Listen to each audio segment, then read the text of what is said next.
नमस्कार, आप देख रहे हैं देश रोजाना। मैं हूं बेनजीर हाशमी। हरियाणा बुलेटिन में शुरुआत करेंगे हरियाणा की बड़ी और खास खबरों के साथ।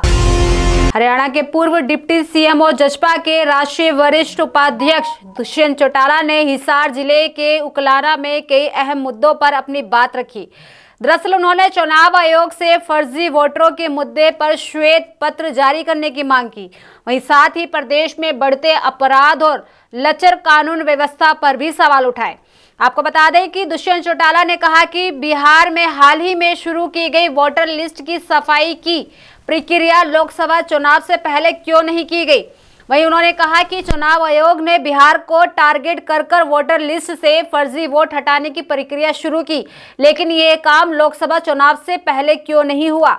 वहीं साथ ही उन्होंने कहा कि फर्जी वोटरों की समस्या सिर्फ एक राज्य तक सीमित नहीं है, बल्कि पूरे देश में इसका असर दिखेगा।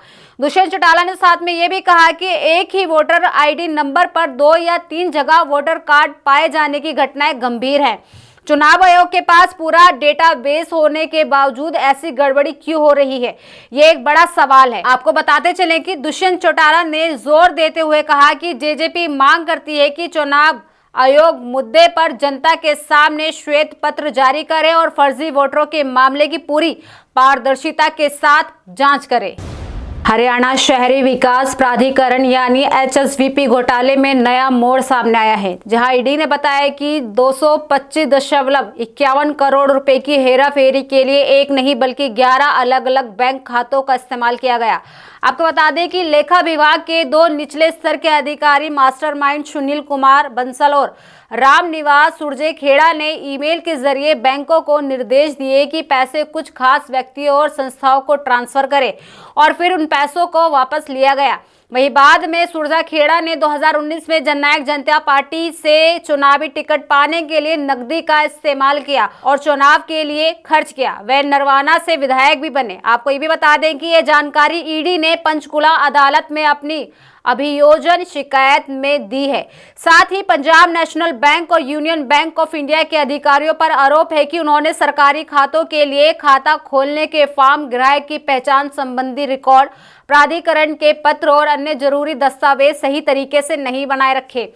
ये काम आरबीआई के दिशा निर्देशों और बैंक की अपनी आंतरिक नीतियों का स्पष्ट उल्लंघन माना गया है, जैसा कि प्रवर्तन निदेशालय ने बताया है।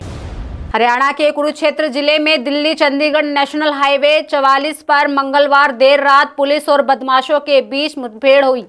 दरअसल सीआईए की टीम और पंजाब से आए 3 बदमाशों के बीच फायरिंग हुई, तो वहीं पुलिस की जवाबी कार्रवाई में 2 बदमाशों के पैरों में गोली लगी, जबकि तीसरे ने खुद को पुलिस के सामने सरेंडर कर दिया। बताते चले कि दोनों घायलों को इलाज के लिए कुरुक्षेत्र सामान्य अस्पताल भेजा गया। मिली जानकारी के अनुसार सीआईए 1 की टीम रात करीब 12 बजे हाईवे पर गश्त कर रही थी। इसी दौरान पुलिस को सूचना मिली कि पंजाब के 3 बदमाश उमरी क्षेत्र में घुसे हैं और किसी बड़ी वारदात की फिराक में हैं। सूचना मिलते ही पुलिस टीम इलाके की घेराबंदी करने के लिए पहुंच गई। जैसे ही बदमाशों को पुलिस की मौजूदगी का एहसास हुआ, उन्होंने फायरिंग करना शुरू कर दिया।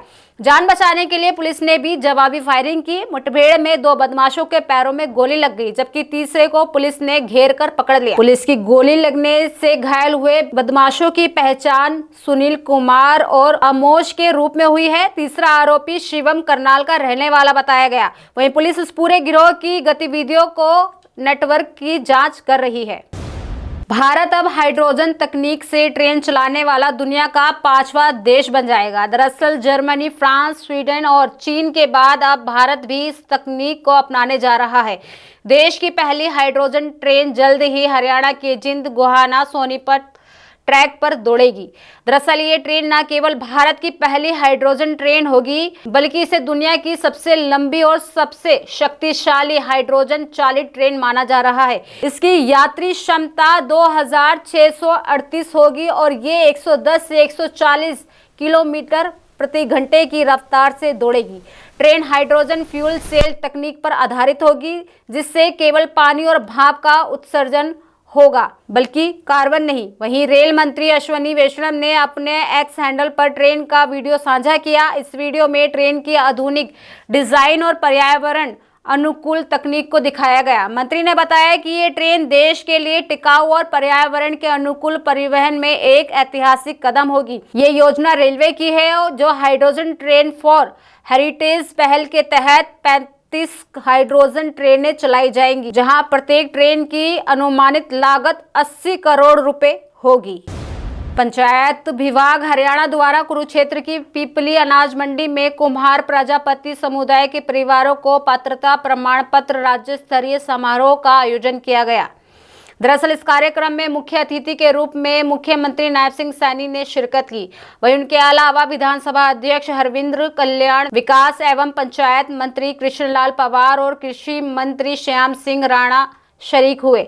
आपको बताते चले कि यह कार्यक्रम प्रदेश के सभी 22 जिलों में एक साथ आयोजित किया गया। इसमें लगभग 95,889 परिवारों को भूमि पात्रता प्रमाण पत्र प्रदान किए गए। योजना के तहत लगभग 1,675 गांवों में प्रजापति समाज को मिट्टी खुदाई का सामूहिक अधिकार देने के लिए पात्रता प्रमाण पत्र जारी किए गए। आपको बताते चले कि मुख्यमंत्री नायब सिंह सैनी ने कहा कि ये प्रमाण पत्र ग्राम श्यामलात भूमि नियमावली 1964 के अंतर्गत प्रदान किए गए हैं। ये न केवल भूमि के उपयोग का अधिकार देते हैं, बल्कि प्रजापति समाज के लोगों को अपने कार्य को निर्बाध रूप से संचालित करने की कानूनी शक्ति भी प्रदान करते हैं। इन प्रमाण पत्रों के माध्यम से प्रजापति समाज के लोगों को अपनी कला को नई दिशा देने का अवसर मिलेगा।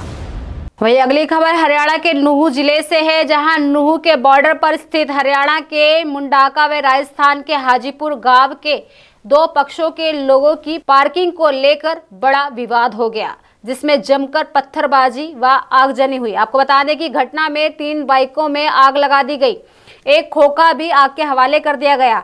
वही घटना को लेकर बॉर्डर पर तनाव का माहौल है। मुंडाका गांव के 8 में से 4 घायलों को उच्च सेंटर के लिए रेफर कर दिया गया है। आपको बताते चले कि घटना के बाद क्राइम सीन की टीम भी मौके पर पहुंच गई। घटना के बाद स्थानीय पुलिस भी मौके पर पहुंची, माहौल को संभालने का प्रयास किया गया। पार्किंग को लेकर विवाद इतना बढ़ गया था कि दोनों पक्षों के लोगों ने अपने अपने गांव के लोगों को बुला लिया और पत्थरबाजी की। मौके पर पहुंची पुलिस ने मुआयना किया और आगे की जांच जारी है। तो ये थी हरियाणा की बड़ी और खास खबरें। कल फिर होगी मुलाकात ऐसी ही हरियाणा की ताजा खबरों के साथ। तब तक के लिए बने रहिए हमारे साथ और देखते रहिए देश रोजाना। नमस्कार। सब्सक्राइब करें देश रोजाना के YouTube चैनल को और नई वीडियो की नोटिफिकेशन पाने के लिए बेल आइकन जरूर दबाएं। अगर आप ये वीडियो Facebook या Instagram पर देख रहे हैं तो पेज को लाइक और फॉलो जरूर करें और ज्यादा से ज्यादा शेयर करें।